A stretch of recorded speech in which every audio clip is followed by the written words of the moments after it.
Well, you had it great in the 80s and 90s with the Bulls. Oh my God. The Bulls at that, you know, I told you The Last Dance, I watch it. It's like a bedtime story to me. I'll watch, and I can skip through now. I don't have to watch it in order. Right. So what? I mean, did you get an opportunity to go to any Bulls games when Jordan played? No, I didn't. But I am a crazy Bulls fan. I mean, one game last year, the Lakers played the Bulls. You were sitting across from me. Okay. I ain't even want to say nothing to you because I was focused. That was a Sunday game. That was a Sunday game. Me and my cousin Rashida, we had on our Bulls gear, and we was talking hellish. I done a movie with LeBron James. Yeah, you didn't speak that. Come on. He didn't speak to me that day. He shouldn't. I was talking so much shit. He ain't say nothing to me. He act like I wasn't sitting there. I was courtside. You wasn't sitting there. You probably had the Bulls gear on too. I had everything on. So, okay. Chicago native, Jordan 80s and 90s. You was in a movie with LeBron, Space Jam 2. Who's the GOAT? Michael Jordan. You biased. Well, I gotta. You know what's funny? I'll say this though.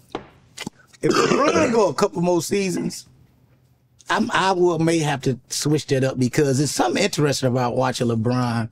I think I'm more impressed about his older years than I am these younger years, to be quite honest with you. Like the stuff he's doing at 39 is he's not supposed to be playing at this level. Like I feel like him and Serena Williams to me are my two favorite athletes of all time. Like who's still able, like, you know, when we watched Serena make that last run, she was still like that's when she won the U.S. Open and she was pregnant. That's crazy.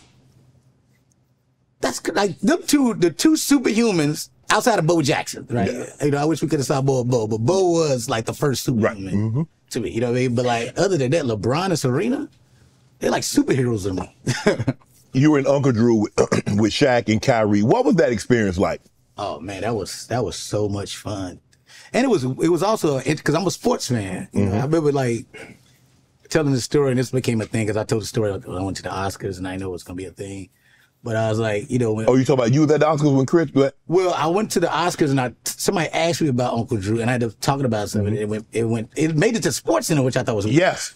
And so it was because you see I'm a fan. Yes. I watch everything. I told you I watch First Take every morning. That means I watch Sports Center and like all that.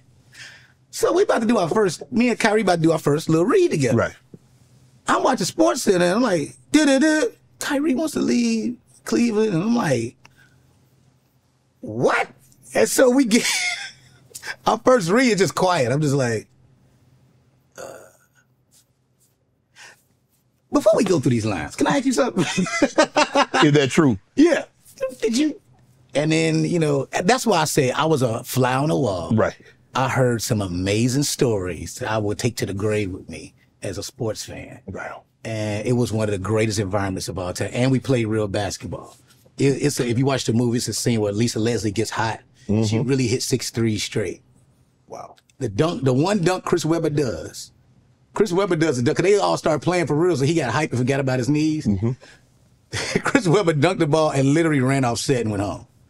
Because they brought the stand in because his knees were shot. He literally he went to the trailer, took everything home. That was it. His knees was gone. He was so hyped, he dunked it for real. It was like, kept going. Are you a Bulls? As a Chicago sports fan, are you a bigger Bulls, Cubs, Bears? Damn, that's a tough one. Me and my brother were talking about what stresses us out the most, which team. Because, you know, we big Bulls fans. That's how I was yelling at the TV as usual. I might be a bigger Bulls fan, but it depends. I don't know.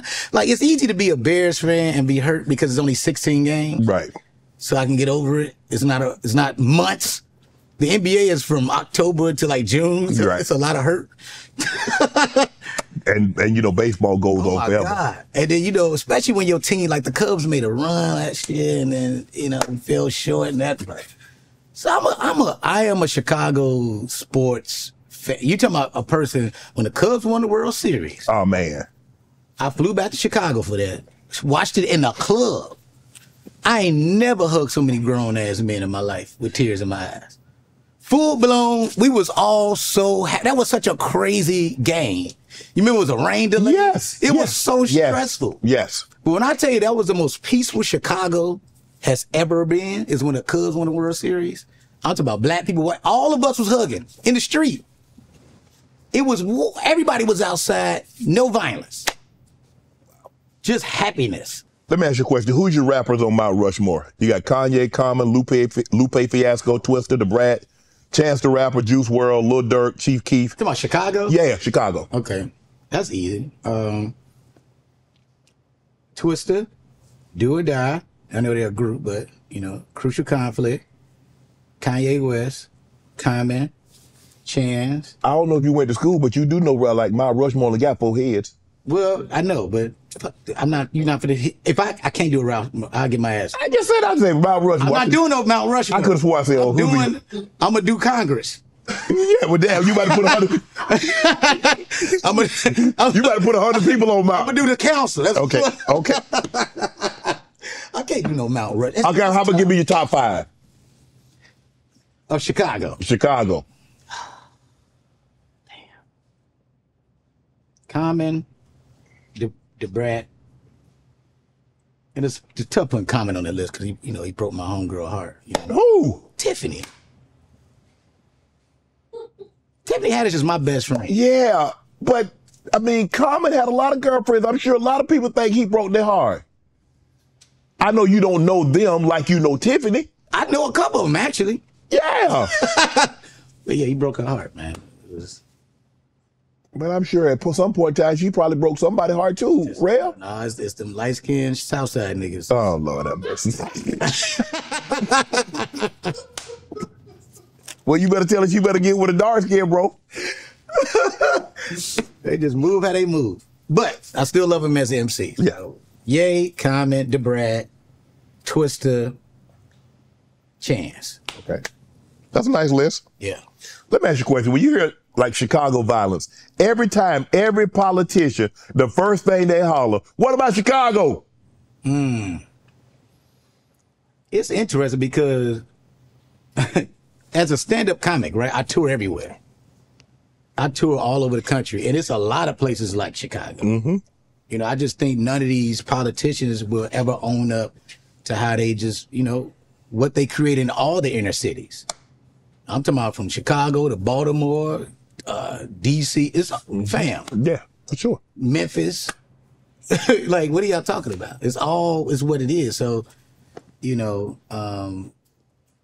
it's Chicago's interested with that. It's just, because I just think it's deeper than what we like to do this and that. And it's just, I don't know if that's fair, man, until we start cleaning up, all the shit that goes on in our communities. And nobody won't own that. They love to just point to, like, when Barack became president, they couldn't wait to say, come on, fam. I don't think that's fair.